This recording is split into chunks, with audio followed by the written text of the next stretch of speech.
publicly owned, they don't believe in privatisation, they want pensions linked with earnings, and a government with a huge majority isn't doing it. So I had hoped the TUC this week, and it was adjourned for obvious reasons, would, and I think would, have said, look, now we're there for a second term, this is what we want. I hope the Labour conference does that, but it may be cancelled if there's a next stage. I don't rule that out at all. And we've got to find a way of doing it without making it a personal attack on anybody. Because I don't think people like personal attacks. I've never done it, not because I'm a goody-goody, because you don't get any votes out of it. Saw John Major once, and he said he clutched Norma, and Paul, it was at John Smith's funeral, he said, pointed at me, he said, this man never makes personal attacks. So I said, to tell you why, John, because if I had a meeting in Chesterfield saying why I hate John Major, no one would come. If I had a meeting saying why the Tories closed all the pits that led to mass unemployment, thousands would come.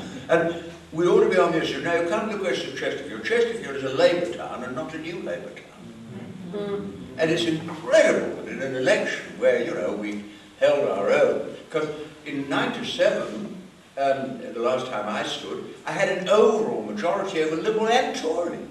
And this time we lost the seat. And I think a lot of people were disappointed. They felt this wasn't what they had worked for.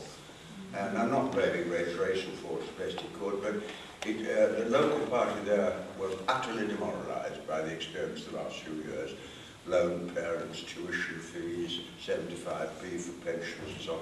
And I think the Labour movement has really got now to, you know, pick itself up and push for it once, not in a nasty, controversial way, but saying, look, this is what we want and we're going to get it, and will you please deliver it?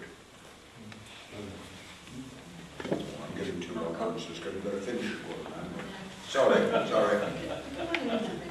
Along with many people, I was reassured with your valedictory address that you were leaving the House of Commons to engage in politics. I enjoy debate, but I've reached a point in my life where I want to do something practical. And I'm thinking of very small steps, and it seems to me that the issue which has galvanised my decision is the threat of PPI to the National Health Service. In my trade union, Yorkshire and Humberside, MSF, we're about to organise an active campaign to build a petition in defence of the values and the practical advantage of a social health service and not a market health service. It would be enormously helpful to groups like mine if there was a national forum which was advocating the same kind of approach. I think the National Health Service is an issue which will engage people in argument and in expressing their practical point of view. And I think we need to express that view to our local Labour MPs who are vulnerable and isolated and don't know why they're there. Well, perhaps if they were tight, perhaps we could have a series of questions. Yeah. Very simple one. I was interested in what you said about our education. In fact, conditions of review. Most of us here, somehow or other, didn't fit in the education system. In fact, had to contract out. And it seems to me that this college used to be the head of a pyramid of the Co-op College, College, Celio, Yellow Springs, Ohio, Dar es Salaam, and they all came here, and they filtered in. Now it seems to me that in the Labour Party at the moment, there is the single time-served plan, and we've got to import tradesmen and nurses from abroad, which means that there's a certain section of society being absolutely neglected. And it's odd that, in fact, I was interested in what you said, that education is geared to produce an elite, and the majority of us are sort of educated to serve. And it seems to me that in our new society, comprehensive education is a long way off. It's getting further away, in fact. And I would just like to ask Tony if, in fact, he believes that there is a place for Ruskin, because over the 10 years since Mrs. Thatcher smashed it, 1,000 people like us have been denied this kind of education. Is there a place for it to resurrect it? And if so, why doesn't the TUC object strongly to the government for this and try and resurrect the whole thing. Take one more. Owen? Yes, Mr. Bennett, if we could go back to the world crisis, and we talked about it earlier on this morning, but there are some aspects of it that I find particularly worrying. Not only the likely reaction of the Americans at this time, but also the prospect that there seems to be for people who want to do these things anyhow, to squeeze more and more tightly down upon personal liberties, control, as you say, of the internet, encryption, all the rest of it. Do you agree that that's likely to happen in extreme form, and that it may end up as a pressure on dissension of all kinds, anti-globalization dissension included? And do you have any specific recommendations about how we may try to bring pressure to bear to discourage extreme actions and reverse any short-term measures of that kind that might be seen to be necessary? Well, shall we go at those three? First of all, I mean, I did leave Parliament to devote more time to politics, and people laughed, but now they understand it. And when I look back on Parliament, not a lot of politics there, you see, so I'm free. My last volume of my diary is coming out next year. It's going to be called Free at Last. The point you made about the health service is absolutely fundamental. I mean, everybody had experience. My wife died of cancer after 4 years of the most brilliant treatment. I mean, if you tried to cost it, it would have run into $500,000 more, I should think. And the nurses who came, and people, many from all over the world, Nigerians, Chinese, Malaysians. Now, some of them were people who live here, but we're now drawing them in from the so-called third world because we haven't funded it ourselves properly. And I think any campaign for the health service would win support. And these private sponsored, private PFI, for hospitals, but it's a disaster. And anyone who knows anything about those who work in the ones that have been, like, you know what the consequences. Remember Hillingdon Hospital, remember that? They laid off, sacked the cleaners, and that marvellous woman ran a campaign.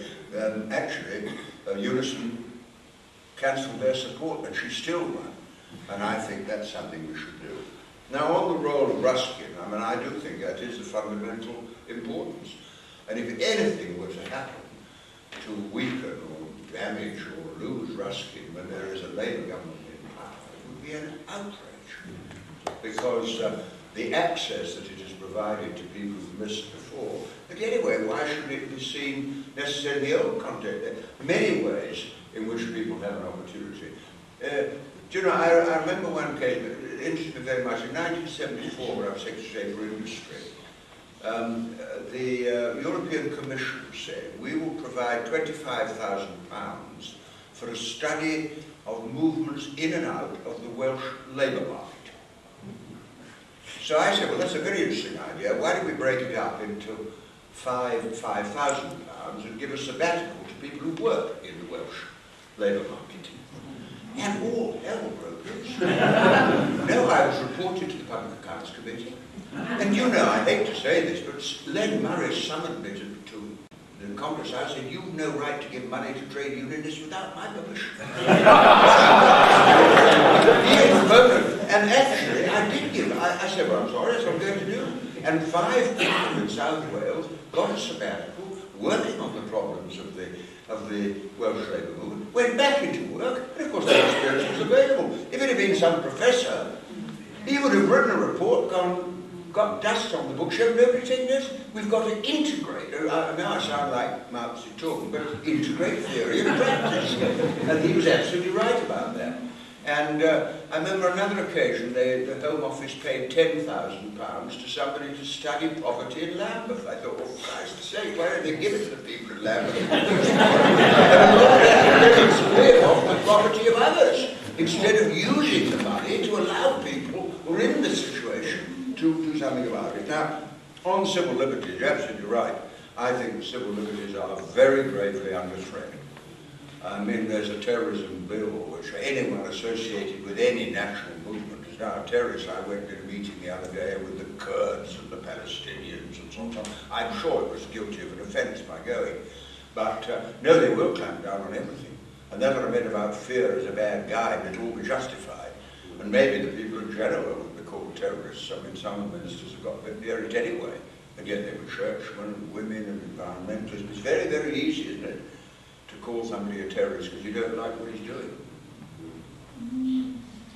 I've got 3 more people waiting to speak, and then we need to start winding up for this session. Yes, without wishing to detract from the point made about the NHS and the finance initiative, I suppose I just would love to hear your views about what's happening to public services in general, and I'm speaking What's happening, what? to public services. Oh, yeah. And the increasing marketisation of them, even if it isn't the privatisation of them. And I particularly come from a local authority kind of background, where without, as I say, wishing to detract from the NHS cause, we feel that we're completely lost in the argument.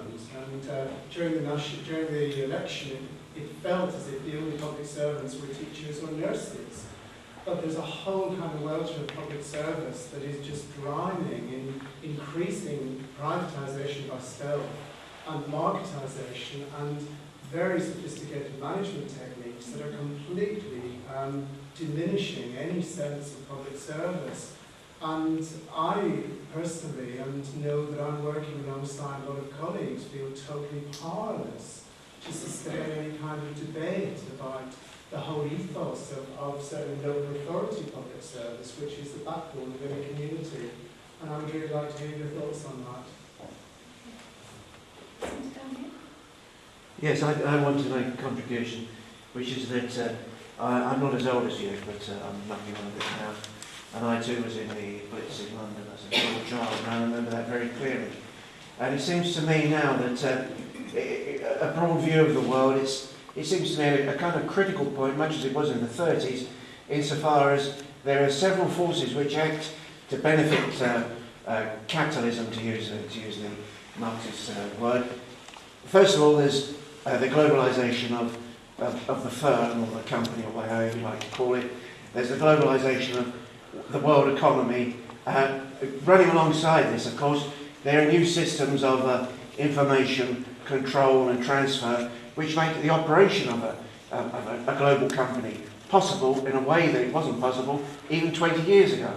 And of course, the people in government, whoever they may be, and I'm talking particularly about think tanks, intelligence agencies, military people, have used those very same techniques to gather information, to manipulate the news, to manipulate other governments, to manipulate markets and so on.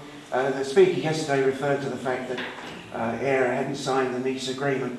But in fact, now the world economy is such that the Europeans can exert tremendous pressure on ERA to step into line, in exactly the same way as the Europeans can exert tremendous pressure on the UK government to abandon its any kind of social organisation of its services and so on and so forth. So what I'm particularly disturbed about, you mentioned education. I work in a university, not as an academic, thank God, but my experience of academics working in a university is they're more ignorant of what's going on in the world than I am. I'm a lay person now, I'm an administrator. I said to somebody in the university the other day, who's on the kind of social sciences side, did you know that every person that's ever signed a petition, gone on a demonstration, been in a trade union, been in a political party, joined a local pressure group, is on the CIA file? Because you all know that the CIA have had an agenda since the 50s to have a file of all the dissidents in the world who could possibly grow up to be terrorists or organisers of such and such. So the critical thing now is, it seems to me that the power of massive governments, the power of big business has been amplified and enhanced. The power of national governments has been diminished, and somebody spoke just a moment ago about feeling powerless in all of this. It seems to me that these problems run so deep, they're covered up by so much propaganda and misinformation, that the things like what happened